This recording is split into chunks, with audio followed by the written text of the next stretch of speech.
Hello there, welcome to UCL's Virtual Open Day. My name's Katie, I'm the Student Funding Advisor at UCL, and this short presentation is going to cover the cost of study. So when we talk about the cost of study at university, we're talking about two main costs, and that is tuition fees and living costs, which is sometimes referred to as maintenance in higher education. So this presentation is going to look at the cost of both tuition fees and of maintenance. So to start off with tuition fees, next academic year, the cost of tuition fees for UK and EU students will be £9,250 per year. The fees for the following years after that have not been confirmed yet.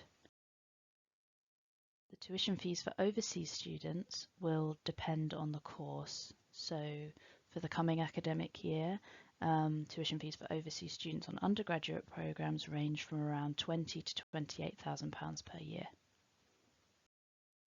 So we're now going to move on to maintenance or living costs. And on this slide, we've got some of the things that you might be spending money on when you become a student.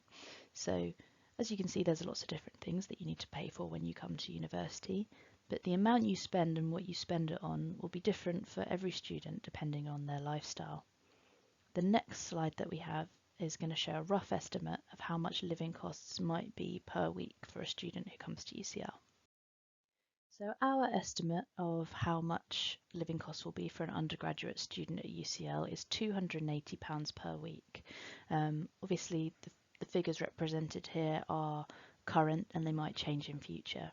But you can see the biggest cost is rent at £201 per week, and this is the average cost of a room in UCL undergraduate halls. The student bus pass figure on here is taken from Transport for London, and the other figures were taken from a survey done by Save the Student.